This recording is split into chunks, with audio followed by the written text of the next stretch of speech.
What's going on, Packer fans? Welcome into the Pack a Day podcast. I'm your host, Andy Herman. As always, you can follow me on Twitter at Andy Herman NFL. Thanks so much for joining me today. Today, I'm going to be going over my best and worst performances from this past week. I know for those of you who might be wondering, you're like, Andy, we're already setting up for the Bengals, like Jalen Smith's on the roster. Why are we going over grades from last week on a Friday? I know a lot of people will do gut reactions and grades early in the week and kind of get those out. I spend the entirety of the week going through every player on every play, and it takes me, every night during the week to kind of put all those grades together, to go meticulously through each one. So while these grades may take a little bit longer to get to, and it's on a Friday usually that I get to them, sometime on a Saturday, just know that the time, the effort, the energy has been placed into those. It's not quickly going through and jotting down, offensive line played well or things like that. This is going through every single player through the course of the year. So it's quality over quantity, I guess, if you will. At least that's the way that I look at it. It takes a little bit more time. You have to bear with me a little bit more, but I'm hopeful that the results at the end are a little bit more thorough and a little bit more detailed when we can kind of go through it, which is exactly what we're going to do today. So let's jump right in. Let's start with my top 3 graded offensive players from this game.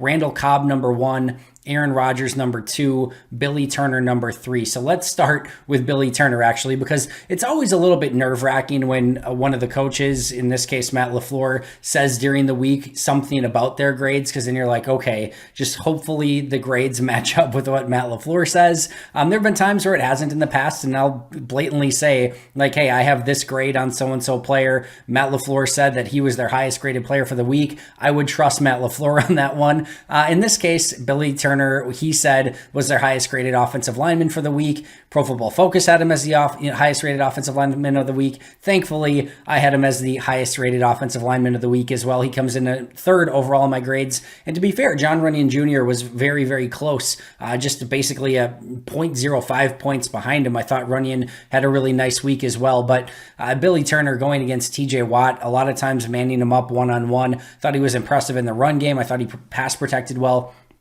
One play in particular, he's got TJ Watt sort of one-on-one crossing his face, and then he's got a blitzer off the edge, and he's at right tackle, of course, and TJ Watt's coming across his face, and he just, I think it was left-handed. I have to go back and look at it. But either way, whether it was left-handed or right-handed, just a violent jab right into right below his neck, right on his chest. And TJ Watt just, doubles back and has to completely reset himself. He does that with one hand while he's moving laterally to get the blitzer coming off the edge and then completely shuts down the blitzer off the edge.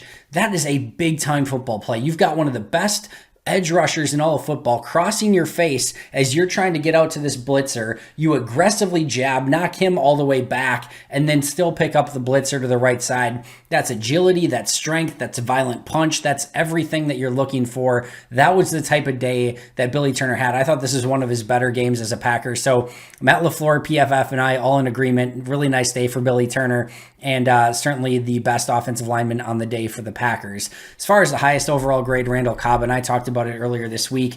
5 catches, 69 yards. Certainly not going to seem like a world beater in those situations, but all 5 catches either went for first downs or touchdowns, was targeted 4 times on 3rd downs, 4 for 4, converting them into first downs or touchdowns, I should say, either one. His day all day was clutch. It was impressive. And there were actually a couple other routes that he ran crisp that if Rodgers saw him, he could have easily had 125-yard day and 3, maybe even 4 touchdowns on the day if Rodgers would have looked his way a little bit more. That's how impressive Randall Cobb was in this game. And talk about out of nowhere, right? He barely played those first few weeks. MVS goes down. He gets a little bit more playing time, plays his normal slot position, and he looked right at home. This was a really impressive performance for Randall Cobb. And this was not just every once in a while you'll see maybe a player cherry pick a couple touchdowns or get open against zone and they didn't really do the work. This was Randall Cobb getting open, finding holes in zones, run after the catch, touchdowns, all of it. He was fantastic in this game. And frankly, even going back, to the end of his days as a Packer, like this will match up with any of those days as well. Like it was just a really solid all around performance from Randall Cobb. As far as Aaron Rodgers go, a plus 1.1 grade, even though it was the second highest overall grade, is a fairly average grade for a quarterback. Again, for those of you who may be familiar with my stats, like quarterbacks are always going to fluctuate the greatest just because of how much they can influence a given play. I think that's rightfully so. But I thought Rodgers had an okay game. He certainly missed that touchdown pass to Tunian towards the end.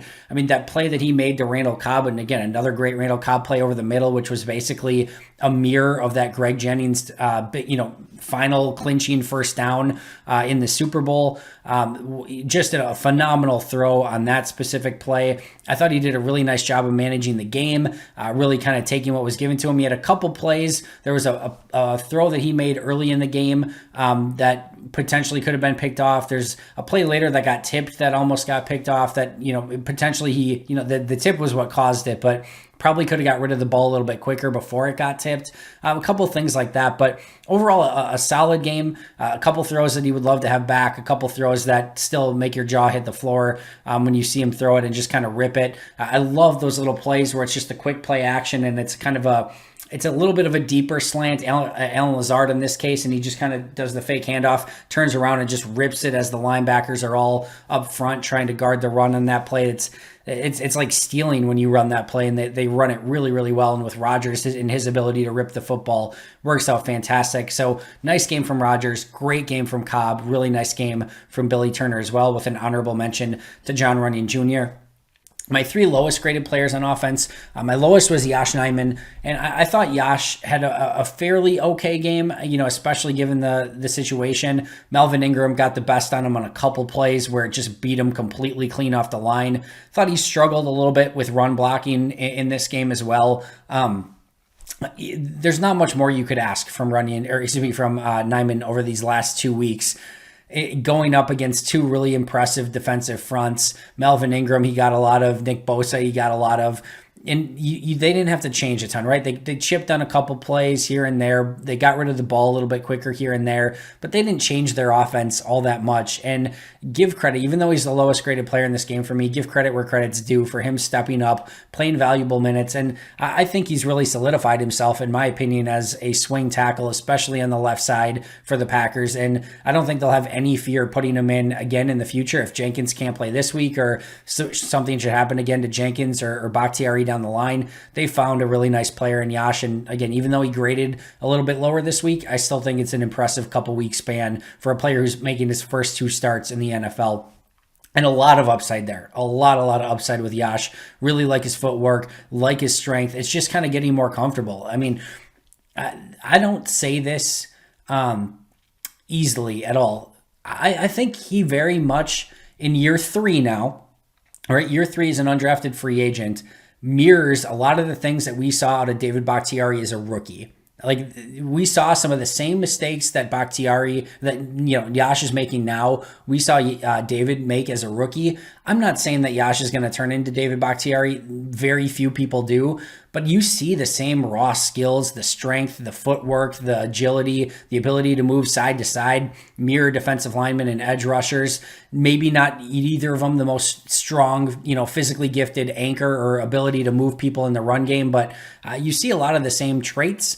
We'll see just how high of a ceiling Yosh can get, but really, really like what I've seen on tape from a scouting standpoint of like what he can become. Still some things to work on from a coaching standpoint. Other two lowest graded players, Josiah Aguaro and Robert Tunian. Mercedes Lewis was actually just a hair below that too. It was an uncharacteristic day from the tight ends from a blocking standpoint. Usually they're all very stout at the point of attack. None of them really did too much in the passing game. You would have loved to see Rodgers hit Tunian at the end on that big play. Couldn't make it work. I would have liked to see Tunian come back to that football a little bit more rather than continue to drift downfield when you know that the ball is going to fall short. But just an uncharacteristic day from the tight ends. Flipping sides, as I mentioned earlier in the week, I thought Rashawn Gary was fantastic in this game. He decided to go through players instead of around players, and when he's doing that, he's much more impressive. He did have a much nicer matchup against a 4th-round rookie this year, rather than some of the Trent Williams and Ryan Ramczyks and those sort of players that he's faced in those first few weeks. But this was a this was hopefully a harbinger of things to come for Rashawn Gary, because that's the type of impact he can make. He had multiple hits on the quarterback, of course, the big sack, and you just see him starting to trust his strength and his ability to convert speed to power a little bit more. And when he's doing that, is a really, really hard player to stop. And then the other things, he set the edge really well. He played the run really well. His motor ran hot the entire game. He was chasing down plays from the back end. Just all of it was really, really good from Rashawn in this game, and easily the best defensive performer for Green Bay. Kenny Clark next on that list. And it's not always, again, and we've talked about this numerous times in the past, it's not always the big flash plays from Kenny, but there's a play where, he's getting double teamed and he's just fighting. He's basically almost like down on one knee, just doing everything he can to anchor at that point of attack so that they can't move him. And there's these two 300-plus pound offensive linemen doing everything they can to move Kenny Clark. And he's just like, I'm just going to stay right exactly where I'm at. You're not going to move me. I'm going to eat both of you guys. And my linebacker, Devondre Campbell, is going to go make the play. And, you talk about Devondre Campbell and the stuff that he's been able to do. A huge part of that is what Kenny's able to do up front. And we've spoken about it a million times. When Kenny's going well, it helps everyone on the defense. He is putting in such hard work up front. And I know, again, some of the times it's not an explosive Aaron Donald play into the backfield. That's a little bit more of a slow burn, but he is so valuable to the inside of that defensive line and the team as a whole. And just another impressive game from Kenny. And then speaking of Devondre Campbell, my third highest graded player, I think the thing that impressed me most about Devondre in this game was his hustle. A couple plays on tape where he's just chasing plays down from behind, staying active, getting involved. He's active in the passing lanes. He's coming up, and he's done a really great job of avoiding offensive linemen in a couple different ways. You will actually see him come up, attack the offensive lineman and shed, which is really tough to do in today's day with the undersized linebackers who you want to be able to get sideline to sideline and drop in coverage and do all those sort of things. You get those 230-pound guys and a 320-pound offensive lineman, and the odds of you getting off that block are not very great. He's done a really great job of that through his first 4 weeks in Green Bay, but also just getting to his spot, and kind of avoiding that offensive lineman, using his agility rather than his strength to get to that spot, kind of juke out the lineman. The linemen don't know where the running back is. They don't have eyes in the back of their head. The linebacker and the defensive player has an advantage. So you can set up an offensive lineman by maybe going one way, even though you can see the running back's cutting back. So you're kind of setting up, the offensive lineman kind of has to go with you, and then you cut back almost like a running back would, and you cut back right in the lane of the running back and you make the tackle and avoid that. Campbell's done a really nice job of that as well. So Gary, Clark, and Campbell, the top three. And a kudos to Kingsley Keke, who, as you know, I've been very hard on. Jerry Montgomery talked about today how it was kind of a little bit of a come to Jesus moment where, they've been talking to him about playing more physical on the play where he gets a strip sack. He was much more physical on that play. He makes an impact play. And Montgomery's basically we told you so. This is what we've been telling you to do. So hopefully this is a light bulb moment for Kingsley Keke. He put the effort in this week. Not always perfect. Still got kind of blown off the ball on a couple different occasions, but we started seeing plays. The bat down at the line of scrimmage, there was another pressure he had, just kind of forcing the offensive lineman back into the quarterback, and then of course the big strip of Ben Roethlisberger, which was recovered by Green Bay. So kudos to Kingsley Keke as an honorable mention.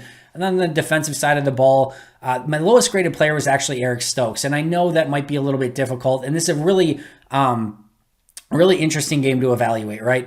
He 10 passes completed on him. That is a ton of passes on 15 attempts. However, the yardage is down. He's making tackles on the play the majority of the time, although he did have a couple missed tackles, one really egregious one. He has the pass interference play, but then he also has the interception. So there's some good stuff here. And when you look at the overall rating when the quarterback targeted, when Ben Roethlisberger targeted him in this game, the rating was low. He played well, and the Steelers did not, even though they threw at him 15 times, they didn't get over 100 yards. That's a good stat for Stokes. But I think if you look at the technique, I think if you look at the tackling, I think if you look at how he covered on some of those 10 completions, there's a lot of work still to be done. I'm not bashing him. Like I've said all week, he is far ahead of where I expected him at week 4 in his career, but there's also things that he still needs to work on. And some of those completions aren't completed if he's a little bit more of a complete corner at this point. He's not expected to be, but there's growth there. And that's why he was the lowest rated defender on my grades this week. The other two, Ty Summers, who had a really tough game in his limited snaps as an inside linebacker, hence maybe why they're going to get a Jalen Smith. And then the other one, a very rare appearance on the negative list for Jair Alexander, gives up the touchdown to open the game, had a couple other plays where he probably could have covered a bit better. If he plays the whole game, knowing Jair, he probably gets that back to about a neutral or maybe even a slight positive grade just because that's the type of player that he is. Unfortunately, goes out with the injury, doesn't really have the time or snaps to make up for the touchdown, and he ends up on as my third lowest graded player. Did the offensive player in that situation maybe push off a little bit? Deontay Johnson push off on Jair Alexander? Maybe a little, but I think if Jair were here talking, he would probably say that he could still make that play and probably would like to have that one back. Negative grade there, and then a couple other plays that, again, I think he, would probably like to have back and knows he could probably do better. So a very rare appearance. Hopefully he's back sooner rather than later, getting that grade right back up because, as we all know, easily one of the best cornerbacks in all of football. That's going to do it for me. Thank you so much for joining me. Appreciate it as always. I will be right back here tomorrow with an all-new episode going over the injury report and starting to preview this Packers-Bengals game a little bit more, so make sure to check that out and subscribe if you haven't already. But until next time, and as always, go Pack Go.